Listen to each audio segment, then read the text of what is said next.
பெருமக்கள் அனைவருக்கும் வணக்கம். இந்த பதிவிலே கேரள மாநிலம் காசர்கோடு பகுதியில் இருக்கக்கூடிய பாலயோகி ஸ்ரீ நித்யானந்த மகராஜ் அவரை பற்றின குறிப்புகளைத்தான் இந்த பதிவிலே காண இருக்கின்றோம். இவர் வழங்கிய தத்துவங்களின் தொகுப்பை சிதாகாச கீதை என்கின்ற நூலின் மூலமாக நாம் அறிந்து கொள்ள இயலும். 65 ஆண்டுகள் வாழ்ந்தவர். 1896 1961 ஆண்டு வரை இந்த நில உலகிலே வாழ்ந்தவர். 65 ஆண்டுகள் வாழ்ந்த இந்த பாலயோகி ஸ்ரீ நித்யானந்த மகராஜ் அவர்கள் கேரள மாநிலம் காசர்கோடு கண்ணூர் சாலையில் இருக்கக்கூடிய கஞ்சங்காடு என்னும் ஊரில் 1896 பிறந்தவர். இவர் பிறந்தது முதலே மௌனமாக இருந்திருக்கின்றார். பல்வேறு நரம்பு தொடர்பான வியாதிகள் இவருக்கு வந்திருக்கின்றன. இவர் எதையும் பிரசங்கம் செய்யவில்லை. பெரும்பாலும் மிகுதியாக நூல் எதுவும் இயற்றவில்லை. எந்த அமைப்பை ஏற்படுத்தியும் இவர் பல்வேறு விஷயங்களை செய்யவில்லை. இருந்தாலும் இவருடைய சீடராக விளங்கிய துளசி அம்மா அவர்கள் இவர் பேசியதையெல்லாம் கன்னட மொழியிலே எழுதி சிதாகாச கீதை என்று அதற்கு பெயர் வைக்க வேண்டும் என்று நித்யானந்த மகராஜ் அவர்களே சொல்லி அந்த நூலை கன்னட மொழியிலே துளசி அம்மா அவர்கள் வெளியிட்டார்கள். அந்த கன்னட மொழி நூலுடைய தமிழ் மொழிபெயர்ப்பு தான் சிதாகாச கீதை என்கின்ற அதே பெயரிலே வெளிவந்தது.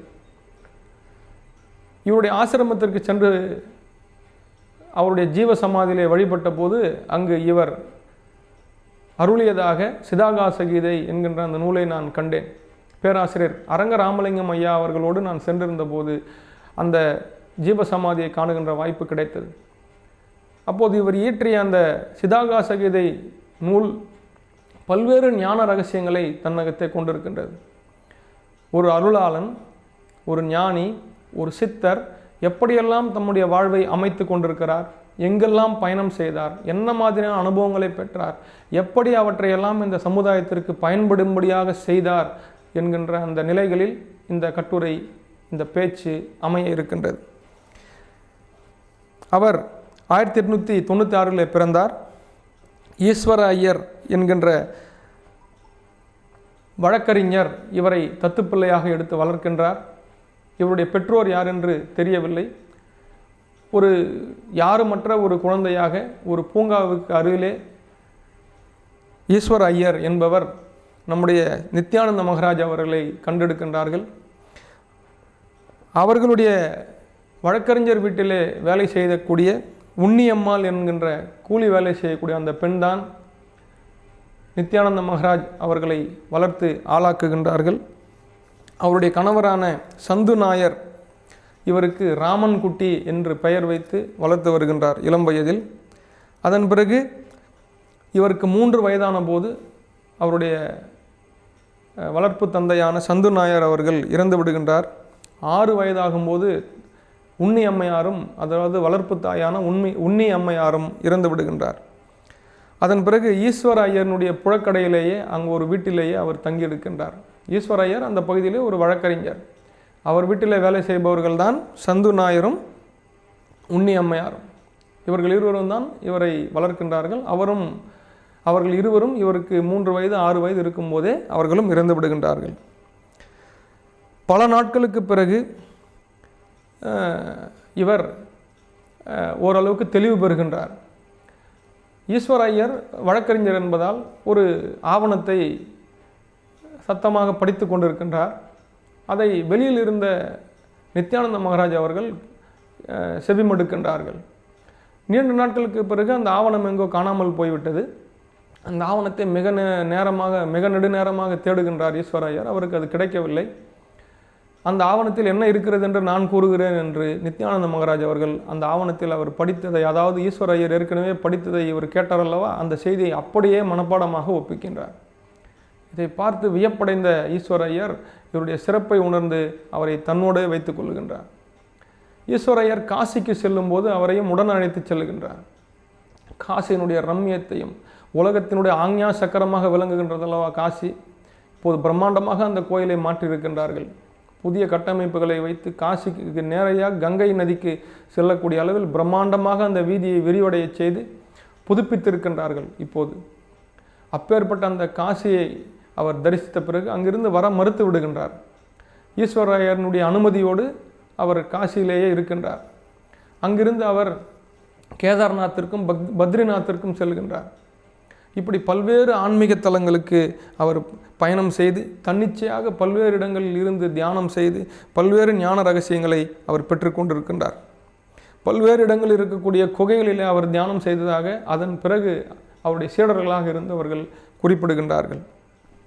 பிறகு அங்கிருந்து காசியிலிருந்து ரிஷிகேஷிலிருந்து அவர் கேரள மாநிலத்திற்கே வந்து விடுகின்றார். அவர் வந்ததும் செய்த பணி அங்கிருந்த ஒரு மலைக்கு சென்று அந்த மலையிலே பல்வேறு சிறு சிறு குகைகளை அவர் செதுக்கி இருக்கின்றார். சுத்தியல் ஆப்பு கொண்டு அந்த கற்களை எல்லாம் பெயர்த்தி எடுத்து சிறு சிறு குகைகளாக தியானம் செய்வதற்கு உகந்த இடங்களாக அவற்றை அவர் மாற்றியிருக்கின்றார். அந்த காலகட்டத்தில் மாப்ளா கலவரம் நடந்திருக்கின்றது. பல்வேறு மக்கள் உணவு இல்லாமல் உடுத்த உடை இல்லாமல் பஞ்சத்திற்கும் பட்டினிக்கும் ஆளாகி இருக்கின்றார்கள். அந்த காலத்தில் தான் அவர் கேரள மாநிலத்திற்கு வருகின்றார். எனவே இவர் ரசவாதம் செய்து தங்க நாணயங்களை உருவாக்கினார் என்றும் சிலர் கூறுகின்றார்கள். அந்த பஞ்சத்தை போக்குவதற்காக அந்த சிறு சிறு தியான குகைகளை உருவாக்குவதற்காக அங்கே இருக்கக்கூடிய மக்களுக்கெல்லாம் அந்த தங்க காசுகளை கொடுத்து அந்த தியானம் செய்யக்கூடிய குகைகளை அவர் உருவாக்கினார் என்கின்ற அந்த செய்தியும் இவரை பற்றி அங்கே குறிப்பிடப்படுகின்றது. 15 வருடம் தொடர்ச்சியாக அந்த ஆசிரமத்திலே அவர் அன்னதானம் செய்ததாகவும் அந்த ஆசிரமத்தினுடைய வரலாறு நமக்கு தெரிவிக்கின்றது. இவருடைய பயணம் பல்வேறு இடங்களில் பயணம் செய்திருக்கின்றார். திருவண்ணாமலையிலிருந்து இங்கு வடக்கு காசியிலிருந்து பல்வேறு இடங்களுக்கு பயணம் செய்திருக்கின்றார். பல்வேறு நிழற்படங்களில் இவருடைய காலத்திற்கு பிறகு அந்த பல்வேறு ஞானியருடன் இவர் நிழற்படம் எடுத்திருக்கின்றார் என்ற செய்தி அந்த ஞானியருடைய வரலாற்றை ஆராய செல்லும் போது இப்போ ரமண மகரிஷி என்றால் ரமண மகரிஷியின் பக்கத்தில் இவர் இருப்பது போன்ற ஒரு நிழற்படம். இப்படியாக ஒரு எடுத்துக்காட்டுக்காக நான் சொல்லியிருக்கின்றேன். இப்படி பல்வேறு ஞானியரோடு அவர் இருக்கக்கூடிய நேர்படங்கள் அவருடைய வாழ்வுக்கு பிறகு நமக்கு கிடைத்திருக்கின்றது. இந்தந்த இடங்களுக்கெல்லாம் இவர் பயணப்பட்டிருக்கிறார், இந்தந்த ஞானியரை சந்தித்திருக்கின்றார், இந்தந்த அனுபவங்களையும் அருளையும் அவர்கள் மூலமாக பெற்றிருக்கின்றார், அதையெல்லாம் நமக்கும் அவர் தந்திருக்கின்றார் என்கின்ற வியப்பு இவருடைய காலத்திற்கு பிறகே நமக்கு தெரிய வருகின்றது. ஒரு ஞானியின் இயல்பு எப்படி இருக்கும் என்று நித்யானந்த மகாராஜ் அவர்கள் குறிப்பிடுகின்றார். ஞானம் முழு நிலையை அடைய நமக்கு துணை செய்கின்றது. இதன் மூலமாக நாம் இறைவனை காண முடியும். இந்த பிரபஞ்சம் ஞானியருக்கு குருவாக மாறும். எப்போது இயற்கையை உணர்ந்து இறைவன் தன்மையை அறிந்தால் இந்த பிரபஞ்சம் நமக்கு குருவாக மாறும். இதுவே ஞானத்தினுடைய இயல்பு என்று அவர் குறிப்பிடுகின்றார். தேவைப்படும் பொழுதெல்லாம் சமாதி நிலைக்கு நம்மால் போக முடியும் என்று ஞானியரினுடைய இயல்பையும் நித்யானந்த மகாராஜ் அவர்கள் குறிப்பிடுகின்றார். ஒரு ஞானி தான் அறிந்து கொண்டதையெல்லாம் தன்னோடே வைத்து கொள்ள மாட்டார். வாக்மியாக இருக்கக்கூடிய ஒரு ஞானி தான் அறிந்தவற்றையெல்லாம் அடுத்த சமுதாயத்திற்கு அடுத்த தலைமுறைக்கு அவர் எடுத்து கூறுவார். அந்த வகையிலே ஒரு குருவானவர் ஒரு உன்னத ஆன்மாவை உணர்ந்தவர் தான் போதித்தவற்றையெல்லாம் அடுத்த தலைமுறை கண்டிப்பாக எடுத்துக்கொள்ளும் என்ற நம்பிக்கையோடு நமக்கு அருளுகின்றார் என்கின்ற அந்த செய்தியையும் நமக்கு இங்கே தருகின்றார். குருவிடமிருந்து கற்ற கல்வி சாதாரண கல்வி அல்ல என்று நித்யானந்த மகாராஜ் குறிப்பிடுகின்றார். சீடன் தன்னை வெற்றிடமாக வைத்து கொள்ளும் பொழுது அவனுள் தெய்வ சக்தியை குருவானவர் பாய்ச்சுவார் என்கின்ற அந்த செய்தியையும் அவர் அங்கே தருகின்றார். தெய்வீக சக்தியால் முற்றிலும் ஆசையற்று இருப்பதுதான் வாழ்வினுடைய நோக்கம். இந்த கண்டம் அகண்டத்தில் ஒன்ற வேண்டும். இந்த கண்டம் அதாவது நம்முடைய உடல் இந்த அகண்டமான இந்த பிரபஞ்சத்திலே ஒன்ற வேண்டும். அதற்கு குரு வழிகாட்டியாக இருப்பார் என்று நித்யானந்த மகாராஜ் அவர்கள் குறிப்பிடுகின்றார்கள். எல்லாம் ஒன்றே என்று பேசினால் மட்டும் போதாது. எல்லாம் ஒன்றுதான் என்று உனக்கு உணர வைப்பவர் உன்னுடைய குருதான் என்று நித்யானந்த மகாராஜ் குருவினுடைய பெருமையை இங்கு எடுத்து காட்டுகின்றார். அறியாமை என்னும் இருளை விரட்டுபவர்தான் குரு, குருதான் ஒளி, ஒளிதான் குரு. நித்யானந்த மகாராஜ் அவர்கள் கூர்த்த மனம்தான் நமக்கு முதல் குரு என்று குறிப்பிட்டு அந்த கூர்த்த மனத்தை நமக்கு தருபவர் குருதான் என்று தன்னுடைய சிதாகாச கீதை என்கின்ற அந்த நூலிலே எடுத்து காட்டுகின்றார். மனம்தான் முதல் குரு, அதன் பிறகு இருப்ப உலகியல் குருதான் இரண்டாவது குரு என்கின்ற அந்த அடிப்படையையும் அவர் இங்கே எடுத்து காட்டுகின்றார்.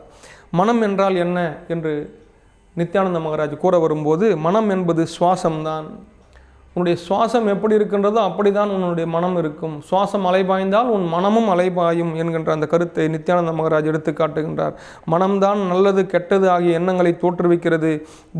புத்தி தூய்மையடைந்தால் மனம் நிறைவடையும், வாழ்வும் நிறைவடையும் என்று சிதாகாச கீதையிலே நித்யானந்த மகராஜ் எடுத்து காட்டுகின்றார். உயரத்தில் அமர்ந்து பார்ப்பது போல் மனத்தை கொண்டு உலகத்தை பார்க்க வேண்டும்.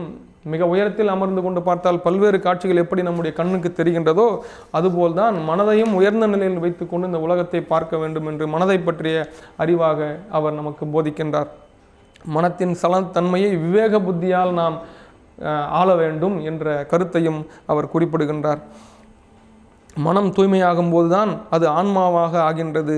இதனால் பிறப்பு இறப்பு என்னும் சுழற்சியிலிருந்து ஆன்மா விடுதலை பெறுகின்றது என்கின்ற அந்த கருத்தையும் அவர் எடுத்து காட்டுகின்றார். மனம்தான் பந்தத்திற்கு காரணம், அதே மனம் முக்திக்கும் வழியாக மாறுகின்றது. எனவே மனமற்ற நிலையில், போக்கும் வரவற்ற நிலையில் நாம் நம்மை வளர்த்து கொள்ள வேண்டும் என்று அவர் குறிப்பிடுகின்றார். நான் அவர் குறிப்பிட்ட அந்த கருத்தை அப்படியே சொல்ல வேண்டும் என்பதற்காகத்தான் அந்த கொட்டேஷன்ஸை நான் அப்படியே படிச்சுட்டு இருக்கேன். அதனால் அந்த கருத்துக்களை தொடர்ந்து நாம் இடைவிடாது அறிந்து கொள்ள வேண்டும் என்பதுதான் நம்முடைய நோக்கம். மனதினுடைய ஆளுமையில் இருப்பவன் அஞ்ஞானியாக இருக்கிறான், விவேக புத்தியை கொண்டு செயல்படுபவன் ஞானியாக இருக்கிறான் என்று மனதினுடைய பல்வேறு தன்மைகளை அவர் தொடர்ந்து வலியுறுத்தி வந்திருக்கின்றார். எனவே மனதை சிறந்த முறையில் பயன்படுத்த வேண்டும், அதனை கொண்டு நம்முடைய வாழ்வில் வளம் பெற வேண்டும் என்பதுதான் நித்யானந்த மகராஜ் அவர்களுடைய விருப்பம். அடுத்து கல்வி என்பது நமக்கு மெய்ஞான கல்வியாக இருக்க வேண்டும் என்று நம்முடைய நித்யானந்த மகராஜ் அவர்கள் குறிப்பிடுகின்றார்கள். இந்த ஜீவாத்மாவை பரமாத்மாவாக மாற்றுவதே கல்வியினுடைய நோக்கம் என்று அவர் குறிப்பிடுகின்றார். பிறரிடமிருந்து கற்பது உண்மையான அறிவு அல்ல, அது நிறையற்றது. நம் சுய அனுபவத்தால் பெறும் அறிவுதான் பேரறிவு, அதுவே உண்மையான அறிவு என்று அவர் குறிப்பிடுகின்றார். எனவே மனதை ஒருநிலைப்படுத்தி ஆளுமை மிக்கவராக பாலின வேறுபாடுகளை கடந்து பொருளாதார ஏற்றத்தாழ்வுகளை கடந்து நம்மை சிந்திக்க வைப்பது, இந்த உலகத்தை அணுக வைப்பது, பார்க்க வைப்பது தான் உண்மையான கல்வி என்று நித்யானந்த மகராஜ் அவர்கள் குறிப்பிடுகின்றார்கள். அழியாத சத்தியத்தை எது நமக்கு உணர்த்துகின்றதோ அதுவே கல்வி. அறிவில்லாத மனிதனை மகானாக மாற்றுவது எதுவோ அதுவே கல்வி என்று மெய்ஞான கல்வியினுடைய பெருமையை நம்முடைய நித்யானந்த மகராஜ் அவர்கள் இங்கே எடுத்து காட்டுகின்றார்கள். அடுத்து பயமின்மைதான் மிருத்யுஞ்சய மந்திரம். சாகா வரமளிப்பது பயம் என்கின்ற அந்த சிந்தனையையும் நித்யானந்த மகராஜ் அவர்கள் இங்கே எடுத்து காட்டுகின்றார்கள். பயமின்மை அனைத்தையும் சாதிப்பதற்கான திறவுகோல் ஆகும். வாழ்க்கையில் சாதிக்க வேண்டும் அல்லது ஆன்மீகத்தில் எதையாவது அடைய வேண்டுமே என்றால் பயமற்று இருத்தல் வேண்டும் என்று நித்யானந்த மகராஜ் அவர்கள் குறிப்பிடுகின்றார்கள். பயமும் ஆசையும் ஆன்மாவை கட்டுக்குள் நிறுத்துகின்றன. எனவே பயமும் ஆசையும் மற்ற மனம்தான் ஆன்மாவை சுதந்திரனாக உணரச் செய்கின்றது என்று நித்யானந்த மகராஜ் அவர்கள் குறிப்பிடுகின்றார்கள். வெளிச்சத்தில் பயம் இல்லை, அறியாமையே இருள், அறிவுடைமையே ஒளி. எனவே அறிவுதான் நம்மை பயமற்றவர்களாக மாற்றும் என்கின்ற அந்த சிந்தனையும் நித்யானந்த மகராஜ் அவர்கள் இங்கே எடுத்து காட்டியிருக்கின்றார்கள். அகங்காரம், அறியாமை ஆகியவை இருக்கும் வரை பயம் நம்மை விட்டு போகாது. எனவே எப்பொழுதும் பேரறிவு பெற்று பரம்பொருள் சிந்தனை கொண்டிருந்தால்தான் பயம் நம்மை விட்டு அகலும் என்கின்ற அந்த செய்தியையும் நித்யானந்த மகராஜ் இங்கே எடுத்து காட்டியிருக்கின்றார். அடுத்து சுவாசம். பிராணந்தான் மனிதன் பிறக்கும் போது கொண்டு வருகின்றான். தாயினுடைய வயிற்றிலிருந்து நாம் இந்த பூ உலகிற்கு வரும்போது சுவாசத்தை கொண்டுதான் இங்கே வருகின்றோம். எனவே அந்த சுவாசத்தில் மிகுந்த கவனத்தோடு நாம் இருக்க வேண்டும் என்று அவர் கூறுகின்றார். மனதை கட்டுப்படுத்தவும் அல்லது புரிந்து கொள்ளவும், ஆத்மாவை இறைவனோடு லயிக்கச் செய்யவும் சுவாசம் என்பது மிகவும் முக்கியமானது என்று அவர் குறிப்பிடுகின்றார். நிலத்தில் தண்ணீர் இருந்தாலும் அதை தோண்டத்தான் அதிலிருந்து தண்ணீர் வரும். அதுபோல மனதை பக்குவப்படுத்தத்தான், சுவாசத்தை கொண்டு பக்குவப்படுத்தத்தான் நமக்கு ஞானம் மலரும் என்று நித்யானந்த மகராஜ் அவர்கள் இங்கே எடுத்து காட்டியிருக்கின்றார்கள். பிராணசக்தியை மேல் நோக்கி செலுத்த வேண்டும். பிராணசக்தியை கீழ் நோக்கி செலுத்துவது என்பது உலகியல் ரீதியாக நம்முடைய கவனத்தையும் செயலையும் கொண்டு சென்றுவிடும். எனவே பிராணசக்தியை மேல் நோக்கி செலுத்துவதுதான், அக்னியை போல மேல் நோக்கி செலுத்துவதுதான் இங்கு தேவைப்படுகின்றது என்று நித்யானந்த மகராஜ் குறிப்பிடுகின்றார். பிராணாயாமம் என்பது வெளிக்காற்றை சுவாசிக்காமல் உள்காற்றை சுவாசிப்பது என்கின்ற அந்த மூச்சோடா தவத்தினுடைய ரகசியத்தையும் நித்யானந்த மகராஜ் அவர்கள் இங்கே எடுத்து காட்டியிருக்கின்றார்கள். இந்திரியங்களை பற்றின குறிப்புகளாக அவர் குறிப்பிடுவனற்றை இப்போது காணலாம். புலன்களை கண்டபடி அலைய விடாமல், முறையற்ற வாழ்வில் வாழாமல் நேர்மையாக ஒழுக்கமாக வாழ வேண்டும். சரீரத்தை பற்றிய தெளிவு தோன்ற வேண்டும். சரீரத்திடம் ஏற்படும் உதாசீனமே அவற்றிலிருந்து நாம் விலகுவதற்கு அதன் மேல் பற்றின்மை ஏற்படுத்துவதற்கு மிக அடிப்படையான காரணம் என்று குறிப்பிடுகின்றார். நம்முடைய இந்திரியங்களை நாம் அலட்சியப்படுத்த வேண்டும் என்பதுதான் இவருடைய முடிந்த முடிவு. இந்திரியங்களுக்கு முக்கியத்துவம் தரக்கூடாது. அவை விரும்புவற்றையெல்லாம் நாம் அவற்றுக்கு தந்து கொண்டே இருந்தால் அவை திரும்ப திரும்ப விரும்பி அவற்றையே கேட்டுக்கொண்டிருக்கும். நம்முடைய வாழ்வு வீணாக போய்விடும். எனவே இந்திரியங்களுக்கு முக்கியத்துவம் தர வேண்டாம் என்று குறிப்பிடுகின்றார். ராஜபாட்டையான சுஷ்மனா நாடியில் உங்களுடைய கவனத்தை வைத்துக் கொள்ளுங்கள். அதன் மீது உங்களுடைய கவனத்தை செலுத்தி உங்களை உயர்த்தி கொள்ளுங்கள். இந்திரியங்களான உலக விஷயங்களில் செலுத்தினால் நம்முடைய வாழ்வு கீழ்நோக்கியதாக சென்றுவிடும், விலங்கு நிலையை நோக்கியதாக சென்றுவிடும் என்று நித்யானந்த மகாராஜ் அவர்கள் குறிப்பிடுகின்றார்கள். நீ எதை வேண்டுமானாலும் செய், ஆனால் மனத்தை அதில் பந்தப்படுத்தாதே. மனதை எப்போதும் அழிவற்ற பிரம்மத்தில் நிலைபெறச் செய். நீர்நிலைகள் இருக்கும்போது எப்படி மூழ்காமல் இருப்பதற்கு நீச்சல் கற்றுக்கொண்டு நீச்சல் அடித்து கொண்டிருக்கிறோமோ அதுபோல் நம் வாழ்வில் இருந்தாலும் அதில் மூழ்கிவிடாதபடி நாம் நீந்த கற்றுக்கொண்டவர்களாக இருக்க வேண்டும். அவர்கள் நீந்த கற்றுக்கொள்ளுங்கள் என்ற ஒரு கட்டுரையில் இதை குறிப்பிட்டிருப்பார். அந்த சிந்தனையை நம்முடைய நித்யானந்த மகாராஜ் அவர்களும் இங்கே எடுத்து காட்டியிருக்கின்றார். எனவே நீரில் இருப்பவன் மூழ்கி விடாதபடி எப்படி நீச்சலை கற்றுக்கொண்டு நீரில் மிதந்து கொண்டே இருக்கின்றானோ அதை போல வாழ்வில் இருந்தாலும் அந்த வாழ்விலே மூழ்கி விடாதபடி மேலான உண்மையை உணரக்கூடிய தகுதி மிக்கவர்களாக நாம் அதில் தொடர்ந்து நம்முடைய வாழ்வை நிலைபெறச் செய்ய வேண்டும் என்கின்ற அந்த கருத்தையும் இங்கே நித்யானந்த மகாராஜ் அவர்கள் எடுத்து காட்டுகின்றார்கள். அடுத்தபடியாக யோகம். நியாயமான மனிதனுக்கு எதுவுமே தேவையில்லை. ஒழுக்கமான மனிதனுக்கு எந்த பயிற்சியும் தேவையில்லை, பிராணாயாமமும் தேவையில்லை, உணவும் தேவையில்லை. ஆனால் யாருக்கு இவையெல்லாம் தேவை என்றால் உடலையும் உள்ளத்தையும் எவன் கெடுத்து கொள்ளுகின்றானோ அவனுக்கு தான் யோகமும் தேவை, ஆசனமும் தேவை, தியானமும் தேவை. நியாயமான ஒழுக்கமான நேர்மையான மனிதர்களுக்கு இவையெல்லாம் தேவையில்லை. ஏனென்றால் இயல்பாகவே அவையெல்லாம் அவர்களுக்கு சரியாக இருக்கும் என்பது நித்யானந்த மகாராஜ் அவர்களுடைய கருத்து. எனவே உதயமாக விளங்கக்கூடிய அந்த இருதயத்தில் இருக்கக்கூடிய இறைவனை அறிந்து கொள்வதற்கு இந்த யோகம் நமக்கு பயன்படுகின்றது. எனவே அகத்திலே ஆண்டவனை வைத்து துதி செய், அப்போதுதான் யோகம் உனக்கு கைவரப்பெறும் என்று நித்யானந்த மகாராஜ் அவர்கள் குறிப்பிடுகின்றார்கள். விவேக புத்தியால் யோகம் கைகூடும் என்றும் அவர் வழிகாட்டுகின்றார். இவர் கூறிய புதிய விளக்கங்களாக சிலவற்றை இப்போது காணலாம். ஏகாதசி என்றால் இரண்டற்ற ஒன்றே ஆகிய பரம்பொருளினுடைய நினைவில் மூழ்குவதற்கு பெயர்தான் ஏகாதசி. இறைவனும் நாமும் வேறில்லை, இறைவனும் சிவமும் நானும் ஒன்றானோம் என்று நம்முடைய தமிழ்நாட்டு அருளாளர்கள் கூறியதைப் போல இந்த கேரள நாட்டு அருளாளரும் சித்தரும் ஏகாதசி என்பது இறைவனோடு இரண்டர ஒன்றாக ஆகிவிடுவது, ஏகமாக ஆகிவிடுவது, அதுதான் ஏகாதசி என்று அவர் குறிப்பிடுகின்றார். உபநயனம் என்பது ஒருமையில் பன்மை, பன்மையில் ஒருமை என்கின்ற அந்த உண்மையை காண்பதற்கு பெயர்தான் உபநயனம். உண்மையான காட்சி நமக்கு கிடைப்பதற்கு பெயர்தான் உபநயனம் என்று அவர் விளக்கமளிக்கின்றார். அடுத்து குண்டலினி சக்தி என்பது உள்முகமாக பயணப்பட வேண்டும். தல யாத்திரை என்பது அதுதான். குண்டலினி சக்தியை மேல் நோக்கி பயணப்படுத்துவதற்கு பெயர்தான் தல யாத்திரை. க்ஷேத்ரயா என்று ஆந்திரத்திலே ஒரு அருளாளர் இருந்தார், ஒரு சித்தர் இருந்தார். க்ஷேத்திரங்கள் தோறும் பயணப்பட்டு சென்றார். அவர் நிறைவாக அவர் சொன்ன தத்துவம் என்னவென்றால், க்ஷேத்திரம் என்பது உலகியல் ரீதியாக பல்வேறு இடங்களுக்கு பயணப்பட்டு போவதும் ஒரு தல யாத்திரை தான், உள்முகமாக பயணப்பட்டு போவதும் ஒரு தல யாத்திரை தான் என்கின்ற அந்த கருத்தை அவரும் குறிப்பிட்டிருந்தார். நம்முடைய நித்யானந்த மகாராஜ் அவர்களும் அதை குறிப்பிடுகின்றார். சிரம் என்பது காசி, காசி என்பது தான் நம்முடைய சிரம், ஆக்ஞா சக்கரம் அங்குதான் இருக்கின்றது என்கின்ற அந்த ரகசியத்தையும் நித்யானந்த மகாராஜ் இங்கே குறிப்பிடுகின்றார். சந்நியாசம் என்பது ரயில் வண்டியில் பயணிப்பது போல. சந்நியாசத்திற்கான மிக எளிமையான விளக்கத்தை ஐயா அவர்கள் தந்திருக்கின்றார்கள். ஒரு இடத்திற்கு நாம் செல்ல வேண்டுமானால் மெதுவாக நடந்தே சென்றால் நீண்ட நாட்கள் ஆகும். ரயில் வண்டியில் சென்றால் மிகவும் வேகமாக சென்று விடலாம், விமானத்தில் சென்றால் அதைவிட வேகமாக சென்று விடலாம். எனவே சந்நியாசம் என்பது இங்கிருந்து டெல்லிக்கு விமானத்தில் செல்வது போல மிகவும் விரைவாக நாம் மெய்ப்பொருளை அடைவதற்கான வழியை சென்று அடைந்து விட முடியும். மெய்ப்பொருளை நம்மால் உணர்ந்து விட முடியும். சந்நியாசம் அதற்கு பயன்படும். எனவே சந்நியாசம் வர விரும்புபவர்கள் இந்த வேகத்திற்கு ஈடு கொடுப்பவர்களாக இருக்க வேண்டும்.